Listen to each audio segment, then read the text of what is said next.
freaking Monday. It's time to start another week, Raider Nation. It's time to get right into it, knee deep. Let's get dirty, man. It's the 13th, Monday, the 13th. Thank you for joining me. I'm the commish. This is another edition of your Raider Reaction Morning Show. Time to get your week started with a little sprinkling of silver and black in your morning. One of the biggest topics of conversation, positions of conversation for the silver and black this year is by far wide receiver. It was the biggest thing of need last year after Antonio Clown hosed the silver and black and left us without a true number one. It's been addressed, and Henry Ruggs III, he's now in the fold, and the first glimpse you get to see of him really in the silver and black is in Madden, and Madden has graced him with some phenomenal stats for a rookie. Check it out.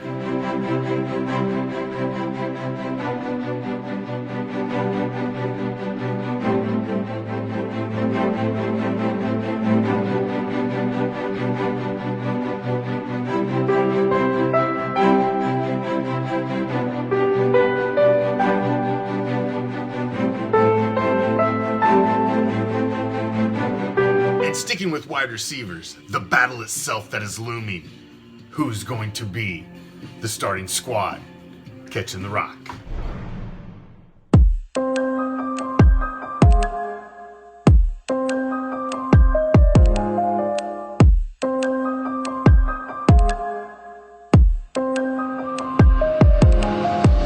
Here's Carr, Broncos rush for some pressure, zips it in there, and it's caught. It's Tyrell Williams. Good protection, and he completes it, and sitting at his feet is Renfro! Hunter Renfro! All the way! 65 yards! His first NFL touchdown!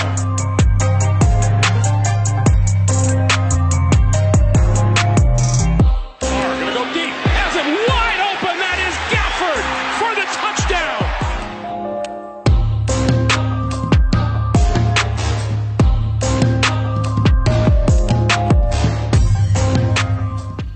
And by far, one of the biggest names that has been popping up all offseason is Thurman Renfro.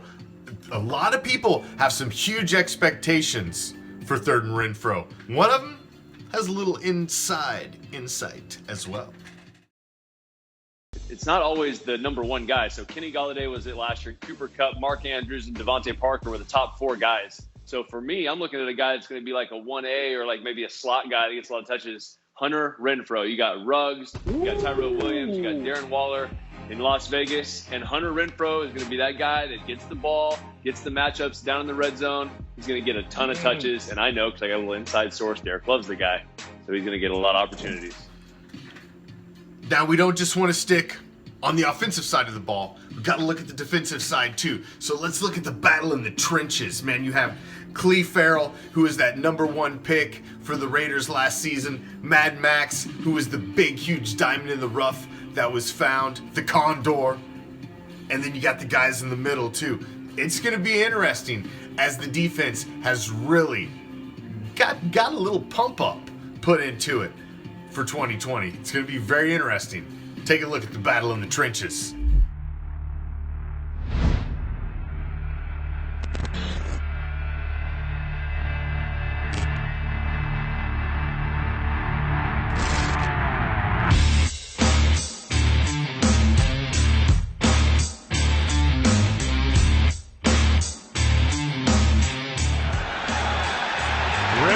Is swallowed up back near the 35. Crosby and Farrell. 1st and 10. Marlon Mack wrapped up by P.J. Hall on that line. Nice play by Hall. Down 2.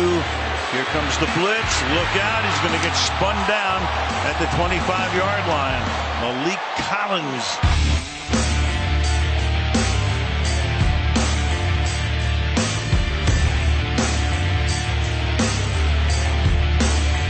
Chase Daniel, who has thrown an interception, and he's going to go down again. A big sack.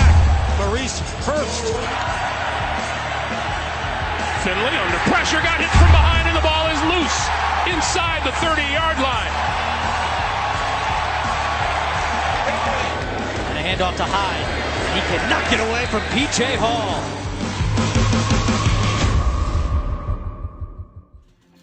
The Death Star. I'm still calling it the Death Star. I know some of you anti-Star Wars motherfuckers can't get on board, but that's all right.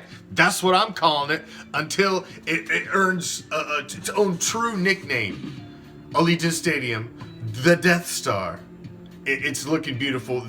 You've now got video and audio on the big boards, and not long ago, Coach Gruden had to pop in and make sure everything was working just right. Hey, this is John Gruden here with the Raiders. I just had a couple thoughts. I'm working on my game plan, but I just have to tell you, the stadium looks freaking awesome. It's the greatest thing I've ever seen. And I just want to congratulate all you workers for an incredible accomplishment during adversity. It's the 2-minute drill. You've done 99% of the work, maybe 97% of the work. I just challenge you to finish like a champion. We were lucky enough that Coach Gruden wanted to share a message with us and do a little bit of a time lapse on being in the fourth quarter, finishing safe, finishing strong, and it's just a really important aspect of this project. It was awesome to do it today because it was actually the first time that the boards had video and audio on them at the same time and worked. I do want to remind everybody too to be safe. Wear your mask, be safe, and take care of yourselves. Love you guys. Thank you. Oh shit, it's that time of the show where I gotta reach out to the Raider Reaction hype team to help me out with D-Bag of the Day. You, sir, are a fucking douchebag. What's going on, everybody? It's me, Raider Ortiz, and I got a douchebag for the day for you guys. Douchebag of the day is for everybody who gets fucking offended for everything you post. You know, it don't matter if you're just, dicking around, having a good time. You know, there's always that bunch of people that want to get butthurt over everything. Anything you post, whether it's if you're just trying to make it a joke, or you're just trying to lighten up the mood with everything going on with all this COVID bullshit. There's always that special bunch of people that just want to get butthurt over everything. And those are douchebags all the way. So if you get butthurt over everything anybody posts, if they're trying to be funny or whatever, then you're a fucking douchebag too. So I'm Raider Ortiz, and that's my douchebag of the day. And now it's time to send you out on your day with your Raider quote of the day. We were the only team in pro football whose team picture showed both a front and a side view. Words from the immortal Snake, Kenny Stabler. Have a kick-ass Monday, Raider Nation. Go out there, grab it by the throat, make it your bitch, just completely dominate this crappy-ass Monday. And we hope to see you tonight for Monday Night Football, the special presentation right here on Raider Reaction. Until then, I'm out. Have a great Monday. Peace, love. Raider Nation.